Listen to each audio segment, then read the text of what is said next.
नमस्कार दोस्तों, मैं आकाश सूर्यवंशी आप सभी का फिर से हार्दिक स्वागत करता हूं आपके अपने YouTube channel E education let's crack exam.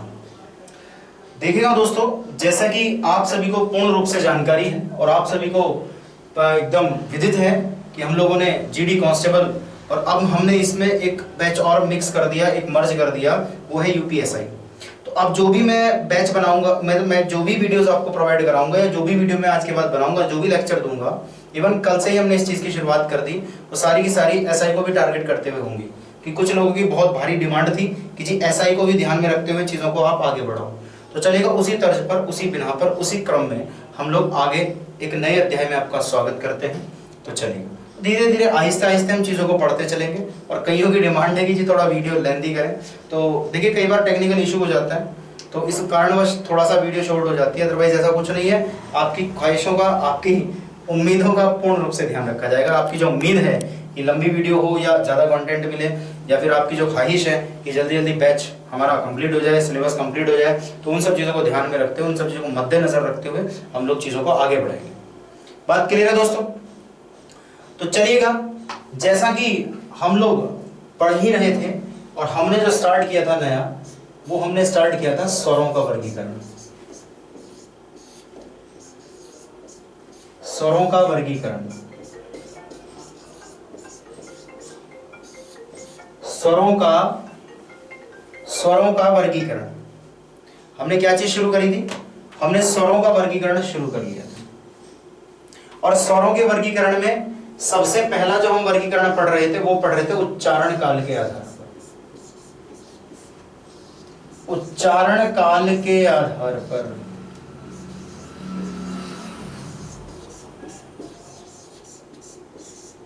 उच्चारण काल के आधार पर और उच्चारण काल के आधार पर बेसिकली हमने 3 तरह के स्वर देखे थे।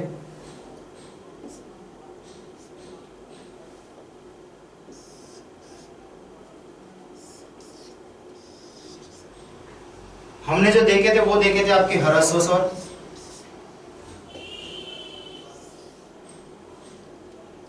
हमने जो देखे थे वो आपके ह्रस्व स्वर। दूसरे जो हमने देखे थे वो देखे थे दीर्घ स्वर। और तीसरे जो हमने देखे थे वो देखे थे आपके पल्लव स्वर।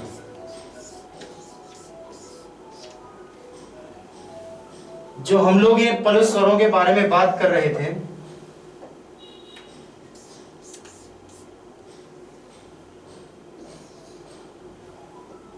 जो हम पल्लव स्वरों के बारे में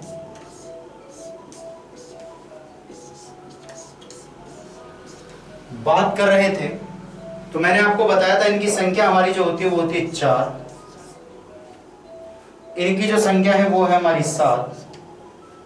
और इनकी जो संख्या है वो मैंने आपको कहा था कि सभी स्वर पल्लव स्वर होते हैं।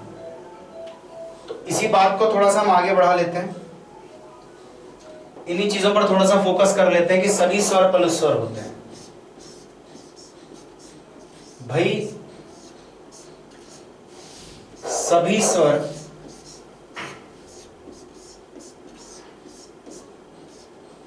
पल्लव स्वर होते हैं। सभी स्वर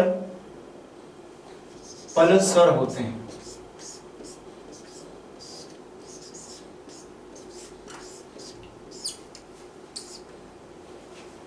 सभी स्वर पल्लव स्वर होते हैं। तो देखिएगा, इस बात को मैं थोड़ा सा एक्सप्लेन कर देता हूं। देखिएगा बेसिकली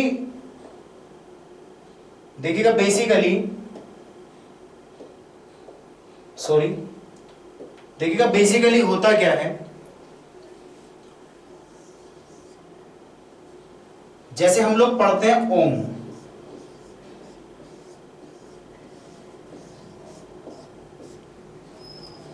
तो ओम में जो ये रेखाएं आती हैं, इन रेखाओं का जो नाम है वो है वर्तुल रेखा।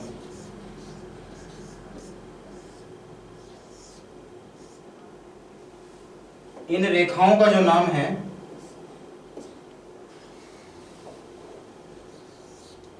वर्तुल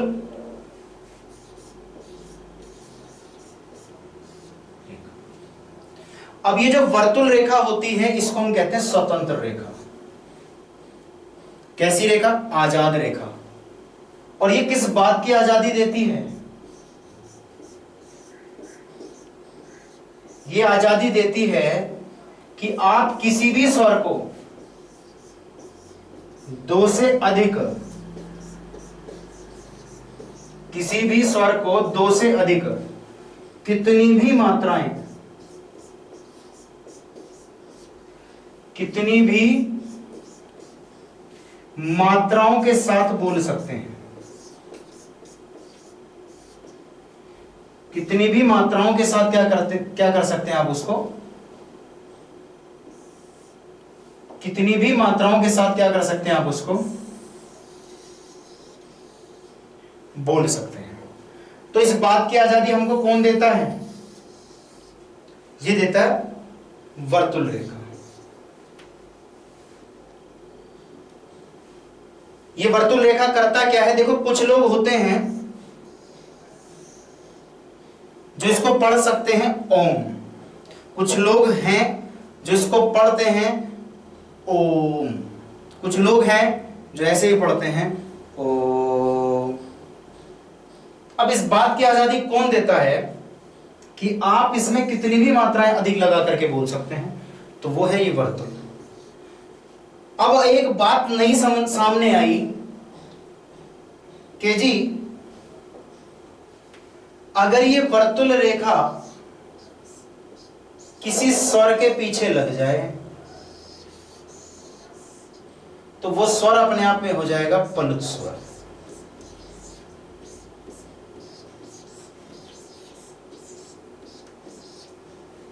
क्या हो जाएगा? पलुत स्वर हो जाएगा। अगर मैं कह दूं ये कैसा स्वर है तो आप कहेंगे दीर्घ।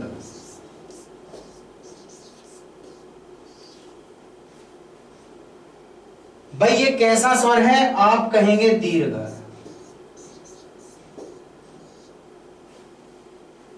और यदि इस स्वर को मैं ऐसे लिख दूं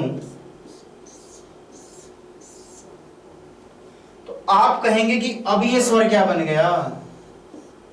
अब ये स्वर बन गया पलुत स्वर। मैंने कहा ये, आपने कहा ह्रस्व, और मैंने कहा ये, आपने कहा पलुत, मैंने कहा ये, आपने कहा दीर्घ, और अब क्या बन गया? ह्रस्व। ये हुई एक बात। दूसरी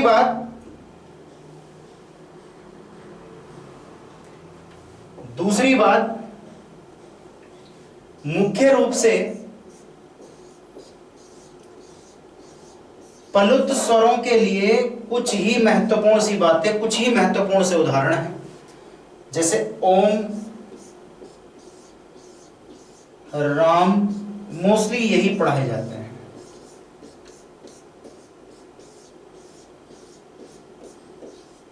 सीते, जैसे मैं कह दूं सा, जैसे मैं कह दूं रे, जैसे मैं कह दूं गा, जैसे मैं कह दूं मां, जैसे मैं कह दूं पा। भाई एक संगीतकार सा, रे, गा कितनी भी देर तक उसको उच्चारित कर सकता है।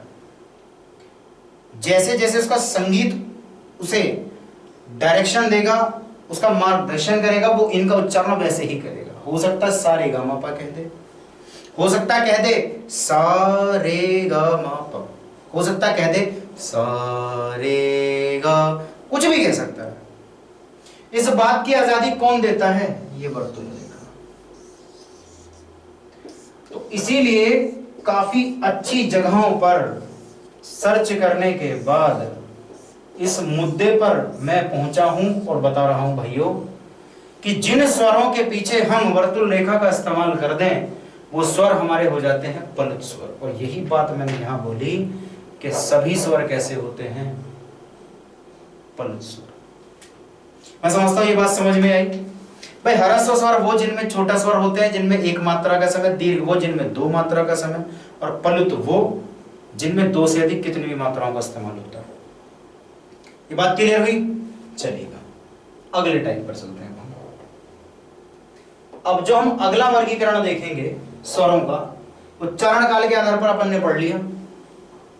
इसके तुरंत बाद अब जो हम देखने वाले हैं वो क्या देखेंगे, लास्ट वीडियो में मैंने आपको इसकी डिटेल लिखवा दी थी, तो उसी तर्ज पर, उसी बिना पर अब हम आगे चलते हैं और पढ़ते हैं जीभ के आधार पर।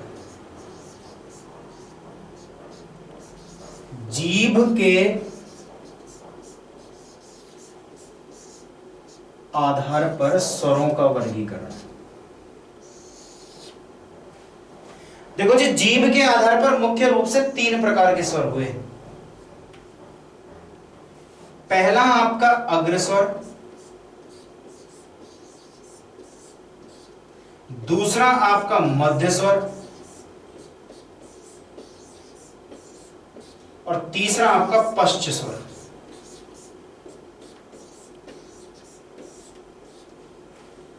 अब ये अग्र मध्य पश्च होते क्या हैं भाई? अग्र मध्य पश्च क्या होते हैं, अगर आपको याद करना है तो कर लीजिएगा।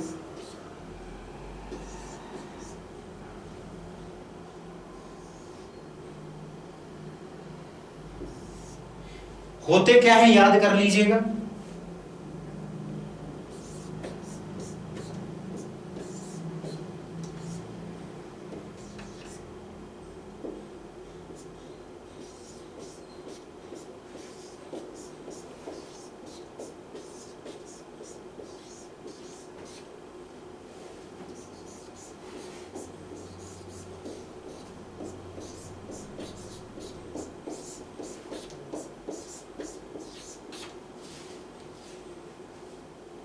याद कर लीजिएगा। अग्र स्वर है ई, री, ए, ऐ। मध्य है आपका अ, पश्च है आपके आ, उ, औ। ये तो एक बात। अब अगर आपको इसको और अच्छे से पढ़ना है या ट्रिक से पढ़ना, तो अब मैं बताऊंगा इसकी आपको ट्रिक। भाई जीभ के आधार पर पढ़ रहे हैं तो लो जी, सबसे पहले मैंने बना ली जीभ।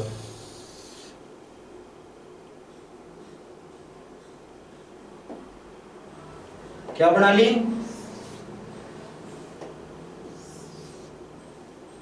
जीभ बना ली।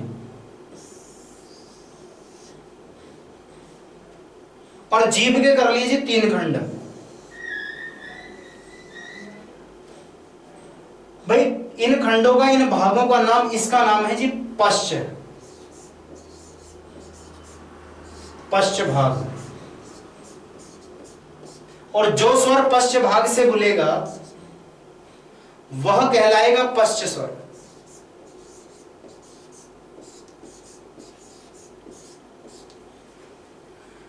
ये वाला भाग है आपका मध्य भाग,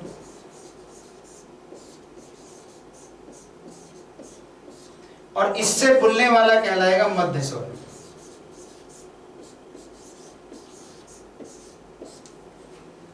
ये वाला भाग है आपका अग्र भाग,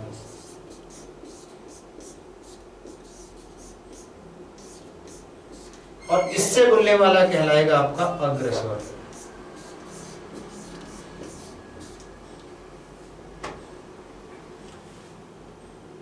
ट्रिक समझिएगा, कोई रॉकेट साइंस नहीं है, सीधी सी बात है।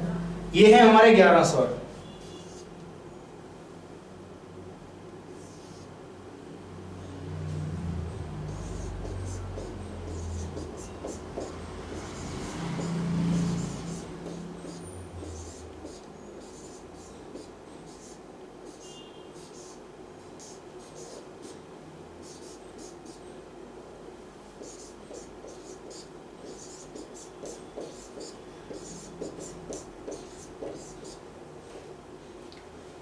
इन 11 स्वरों में से एकमात्र स्वर अ ऐसा है जो मध्य है।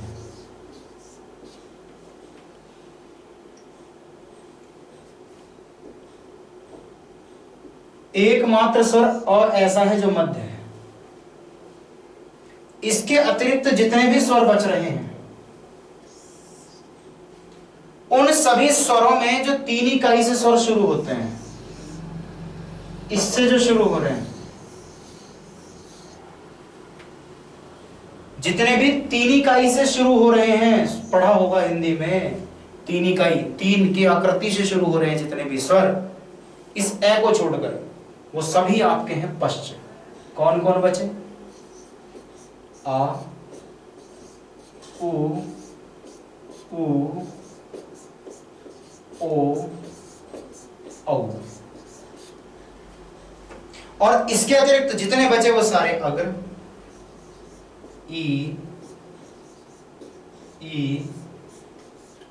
री, ए,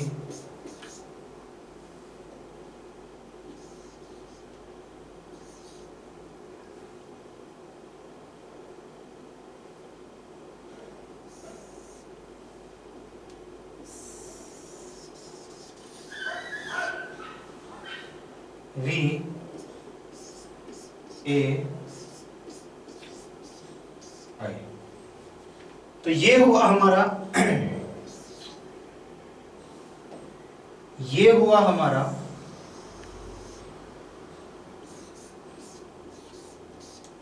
अग्रस्वर। यह है तरीका कि एकमात्र अ ऐसा स्वर है जो मध्य है, बाकी तीन इकाई से बनने वाले सभी स्वर पश्च स्वर होंगे और बचे हुए जितने वो अग्रस्वर। ये हुआ आपका जीभ के आधार पर वर्गीकरण। आपको अगर ऐसे याद करना है तो आप ऐसे याद कर लीजिएगा, और ये मैंने आपको ट्रिक और तरीका जिसे कहते हैं वो बता दिया। बात क्लियर है? अगला टाइप, अगला जो वर्गीकरण है दोस्त वो है मुख्य द्वार खुलने के आधार पर।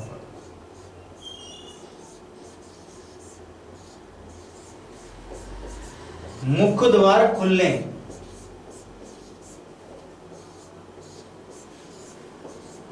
के आधार पर।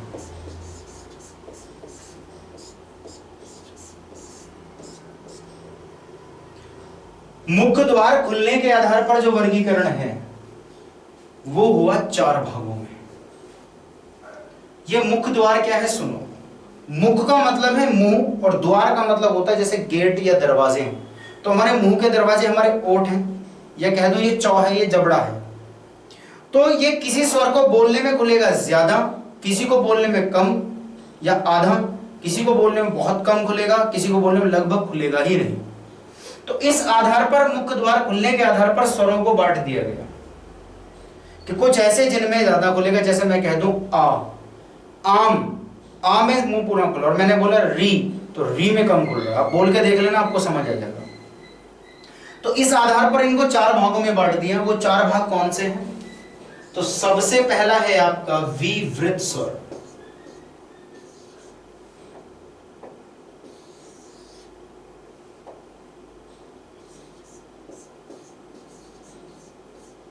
विवृत स्वर।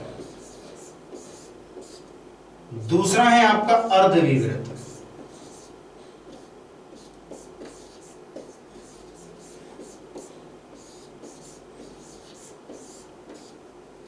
तीसरा है आपका संवृत।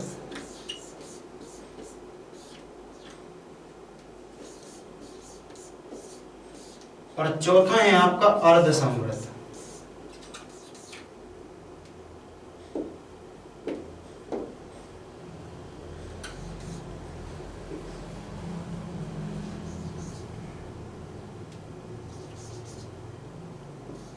अर्ध संवृत स्वर। इनको याद करने का थोड़ा तरीका बता देता हूं, इनके मतलब क्या है। भाई विवृत का मतलब होता है पूरा खुलना, अर्धविवृत का मतलब आधा खुलना, संवृत का मतलब लगभग बंद, और अर्ध संवृत का मतलब लगभग आधा मुंह बंद। अब याद करने के लिए देखो, मैंने अपने आप से ट्रिक और तरीका ढूंढा है, वही आपको सौंप रहा हूं। तो सुनो भाई, वी का मतलब हो जाता है विस्तार,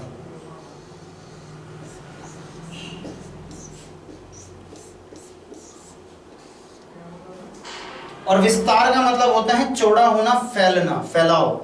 तो बस इस बात को ऐसा याद कर लो कि जिन स्वरों के उच्चारण में हमारा मुंह लगभग फैल जाए या लगभग पूरा खुल जाए उन्हें कहते हैं विवृत स्वर। और जिनमें आधा मुंह खुले उन्हें कहते हैं अर्धविवृत। से का मतलब होता है संकुचन या संकुचित।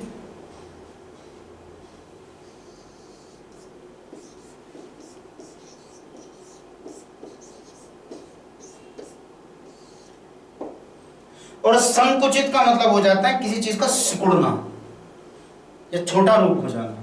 तो बस जिन स्वरों के उच्चारण में हमारा मुंह लगभग सिकुड़ सा जाए या लगभग बंद हो जाए, भाई पूरा मुंह बंद तो नहीं होगा ना।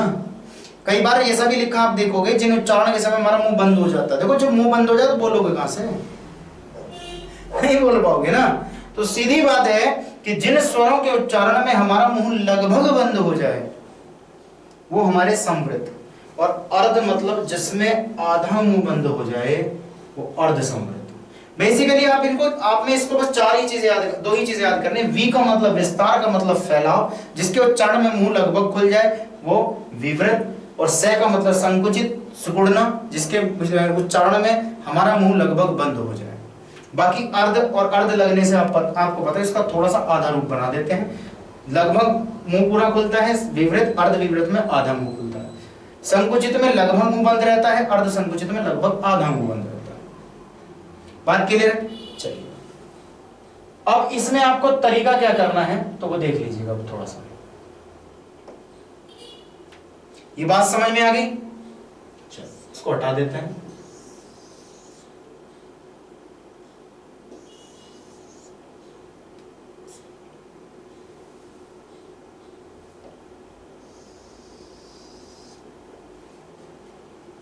अब जो हम बांट रहे हैं वो 11 स्वरों को बांट रहे हैं। वो 11 स्वर कौन से, देखो इधर लिखता हूं। वो 11 स्वर जो हम बांटेंगे वो बांटेंगे अ,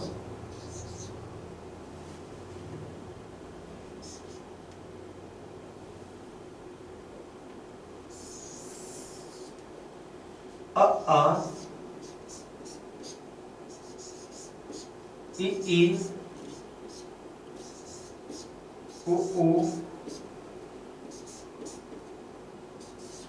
री, ए, ऐ, ओ, औ।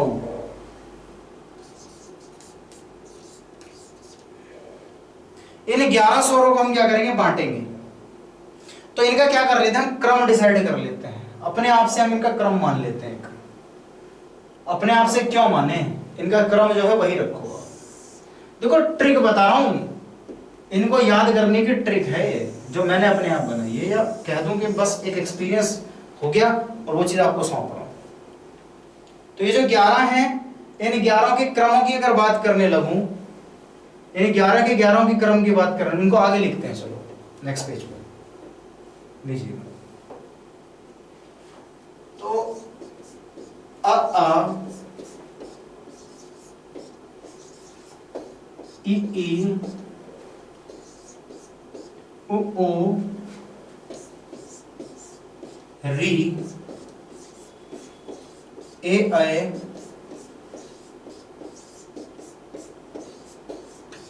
ओ, औ। जब हम संख्याओं की बात करेंगे या इनके क्रम की बात करेंगे तो इसका स्थान क्या आएगा, पहला, इसका स्थान दूसरा, इसका तीसरा, इसका चौथा, इसका पांचवा, इसका छठा, इसका सातवां स्थान, इसका 8वां नंबर, 9वां, 10वां, 11वां। तो बस इसी क्रमों को याद रखते हुए इनकी हम क्या कर लेंगे, कोडिंग कर लेंगे। इनकी क्या कर लेंगे हम, कोडिंग कर लेंगे। और कोडिंग हमने कर ली तो तरीका देख लो, और इनको ऐसे ही याद करना भाई। आपने एक लाइन सुनी होगी 9 2 11, 9 2 11, बस उसी ध्यान रखो। एक लाइन सुनी होगी 9 2 11, तो आओ लिखो। आपको करना क्या है, 9 2 11, बस एक चीज ऐड कर देनी है, एक 9 2 11 और इसके आगे लिखना 1, या इस बात को ऐसे कर लो 1 9 2 11, 1 9 2 11। यहां आपको याद करना है तीसरा, चौथा, पांचवा, छठा।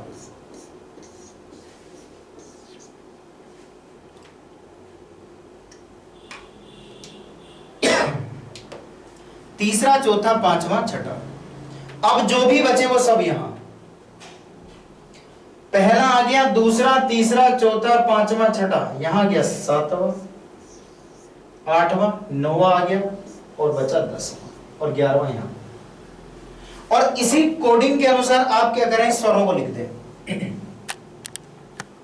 और जब आप इस कोडिंग के अनुसार स्वरों को लिखेंगे तो कौन सा स्वर किसके हिस्से में आएगा, जल्दी बताओ।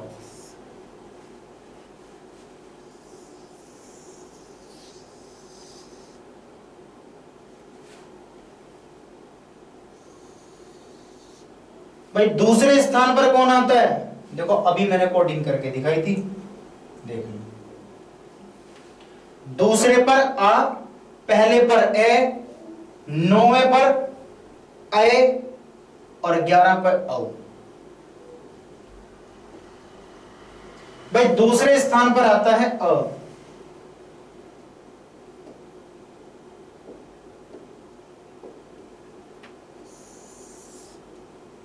भाई दूसरे स्थान पर आता है अ, पहले पर आता है ए, 9वें पर आता है ए और 11वें पे आता है औ।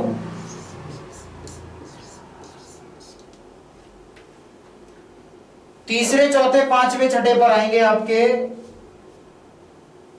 इ, ई, उ। तो लिख दो इ, ई, उ। सातवें स्थान पर जो आए, सातवें पर आपका री आया,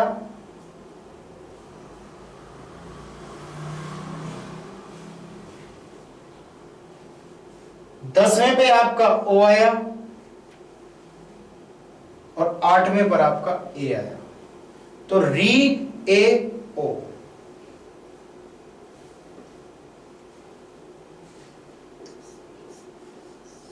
री,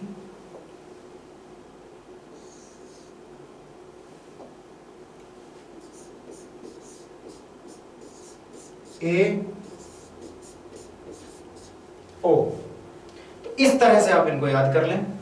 ये बिल्कुल सटीक तरीका मैंने आपको बता दिया, बिल्कुल एकदम समझ लो, बिल्कुल न्यू डिस्कवरी बता दी आपको, एक तरह से एकदम न्यू डिस्कवर करके चीजें आपके सामने आपको सौंप। दूसरा 1 9 2 11, तीसरा, चौथा, पांचवा, छठा, सातवां, आठवां, 10वां। बस आपको ये याद करना, बाकी कुछ नहीं। 1 9 2 11, बाकी तीसरा, चौथा, पांचवा, छठा, बाकी यहां पर जो बचे वो। और इस आधार पर हमने मुख्य द्वार के आधार पर भी हमने क्या कर लिए, खत्म कर लिए। नेक्स्ट अब हम देख लेते हैं जल्दी फटाक से।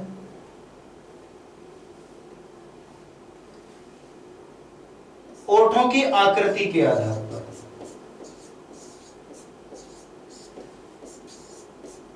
ओठों की आकृति के आधार पर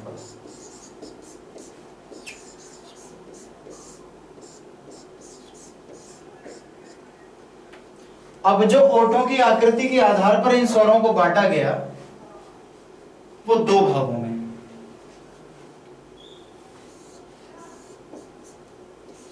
एक तो आपके कहलाए वृत्तमुखी, एक आपके कहलाए अवृत्तमुखी।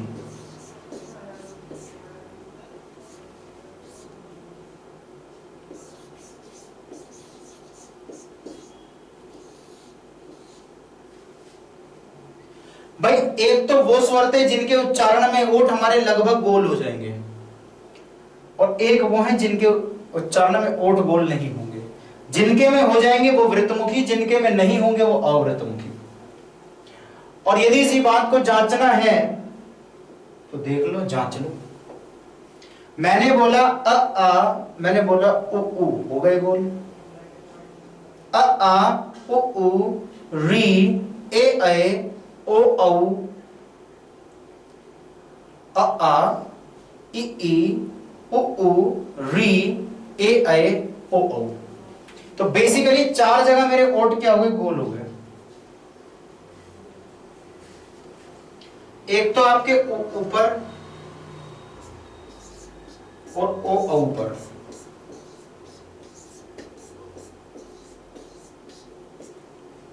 उ ऊ ओ औ। बाकी जितने बचे वो सारे अवृतमुखी, जिसमें कि अ आ इ ई री ए ऐ। तो ये हो गए आपके ओठों की गोल आकृति के आधार पर स्वरों का वर्गीकरण।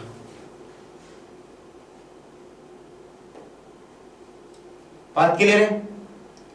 इसके बाद जो 3 रहेंगे वो नेक्स्ट क्लास में आप डिस्कस करेंगे, प्राण के आधार पर,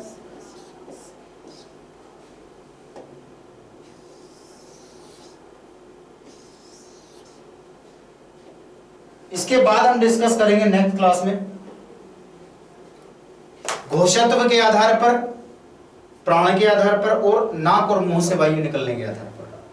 तब तक के लिए दोस्तों पढ़ते रहो, बढ़ते रहो। यूपीएसआई वालों, जीडी वालों, कांस्टेबल वालों, फोकस करो, बढ़ जाओ। लेखपाल और आ रहा है पीछे से, लग के तैयारी में लग जाओ भाई, तैयारी में लग जाओ।